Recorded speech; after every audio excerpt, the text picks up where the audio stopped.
My name is Oliver Spencer. I was born here in the village or town of Old Road, historical town of Old Road, and that a good part of my life has been spent living, running, going to school, fishing here in Old Road.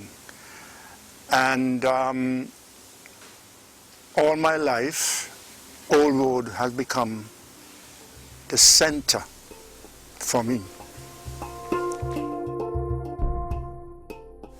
Throughout the length and breadth of St. Kitts, Old Road has become known as the #1 fishing area. We have successfully moved fishing from one level to a higher level. For instance, there was a time when Old Road would have boasted 4 net boats, nets that were used for catching all sorts of fish. Today we have 1, and it's a sad experience to see that we no longer have these type of operation to do the fishing, but there is another side to all of that, in that we have moved away from most of the net fishing and now are targeting, with the experience of our fishermen, targeting much larger fish like the pelagic, the billfish, swordfish, etc.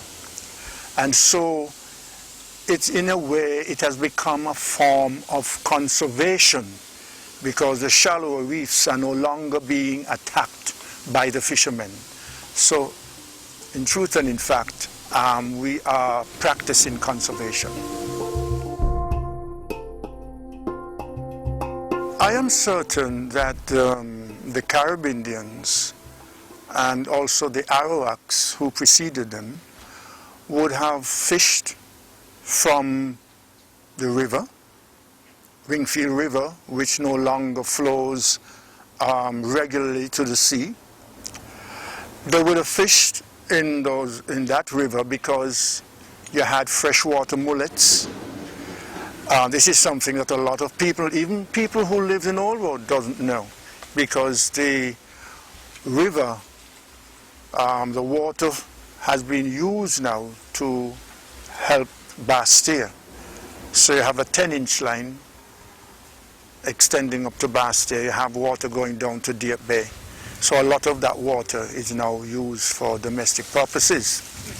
But people don't know that just like the Caribbeans and the Arawaks, the people of Old Road could virtually have lived out of Wingfield River, because you had freshwater eels, you had langoustine, you had crayfish, and you had the freshwater mullets. So all of that were here. Of course, too, they would have fished from the sea as well. With the sites, as far as I'm concerned, the only one now that is really kept in good nick because it's on a rock, and that is the one from which Caribel Batik has developed their logo, that is of the pregnant individual on that rock over at Wingfield Road. That is more popularized along with the one at Stone Fort, the site at Stone Fort. But there are other sites that people don't realize exist in Old Road. Up on the walls of Wingfield, same in Wingfield Estate Yard, on the walls of the river, there used to be Carib drawings there, but they have been eroded because they were on like sand. It was soft, the hills are soft. So over a period of time, wind, rain have erased them. There is another site in someone's yard not too far from Wingfield Road, that has small drawings on rocks. And there was another one at Stonygut, up on the upper reaches of Stonygut. That is still there. And that is just a simple drawing of a face or a head. So those are there. And I'm certain there might be others which no one have shown any interest of seeking or to find out if there are more sites. To some extent, because I'm always interested in things pertaining to history. History of the Caribbeans, of the people who came. I'm going to put my two penny worth in here by saying those were the people who came. We as Africans, descendants of Africans, were brought here, whether we like it or not. It's a historical fact.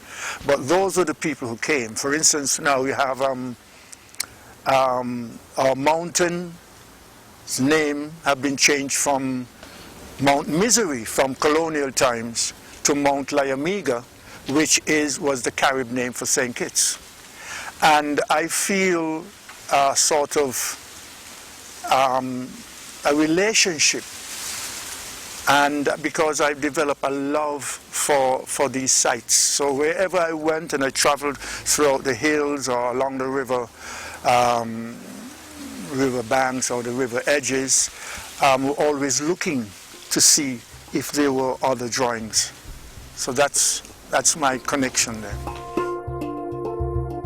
It's sad really, looking back in time, that Stone Fort, which has most of the drawings, I think there are drawings in the Keyon area too, which I've never explored. What could have been done would have been either to frame them or put something over them so wind and rain would not affect them. People have interfered to the extent where they started painting and using, which I don't think is the best way to deal with these things. Then you had the big one at the pregnant one at Wingfield Road on that huge rock. Again, they have put paint on it, and as far as I'm concerned, a little cleaning with whatever material, just to show up the naturalness of the drawing, rather than a painted or gilded looking pregnant person there. So, but I don't know if it is too late or what can be done, but those are some of the things I feel could have been done back then in the old days. But there wasn't the type of interest to that extent that said, okay, they need protecting. And we're going to continue to lose, especially those on the soft, sandy hills that there are, cliffs that there are. If it is possible to erect, say, a glass face over them, where wind and where erosion will not affect them, what's remaining, fine. The one at Wingfield, I'm thinking about the ones at, yes, at Stone Fort, because the one at Stonygut, it is still there, and it's on a soft cliff again. So that again too should be framed, and access to it should be. I'm happy that not a lot of people know about it. I've shown it to my grandchildren. But that is still there. Those on the upper reaches of Wingfield River, those seem to have already gone.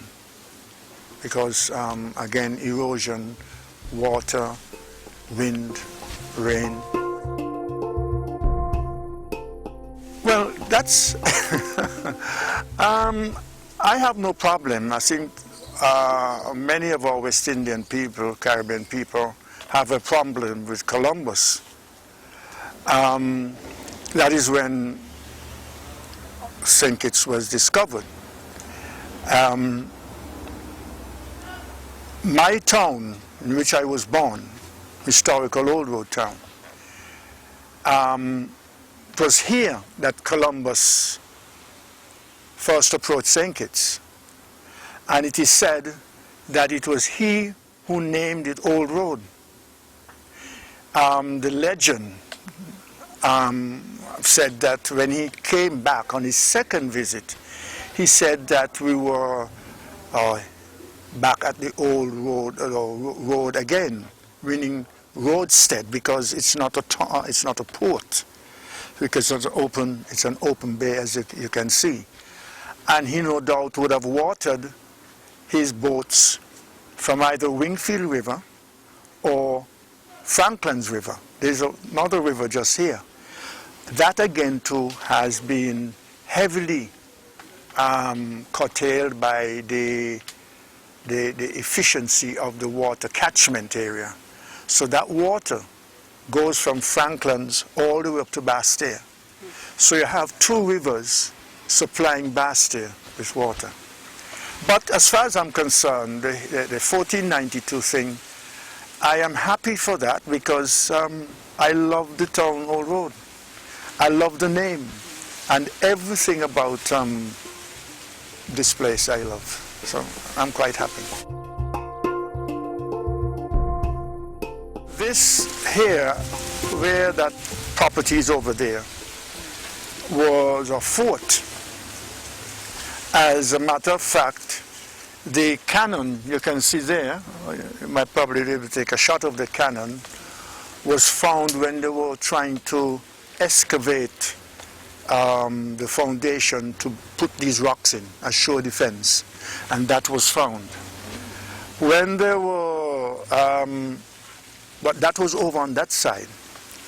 Here, where the actual restaurant is, was another old building which was known locally as the Bun House, because a huge fire burned the property down, and all was standing was the walls, the old walls that were there, that were eventually bought by an Onrodian who built a dwelling house. But the hurricanes came, destroyed the wall, the retaining wall, and then destroyed the property. And the property, this area was bought by the late Dr. William Herbert. And so the boys, in an effort to take their fishing from one level to the next, in the creation of the Sprat Net, asked to lease the land, so they are now leasing here. But this is basically the history of the Sprat Net, because it was their desire to take their fishing from just catching and selling on the side of the road to preparing it and making a meal of it.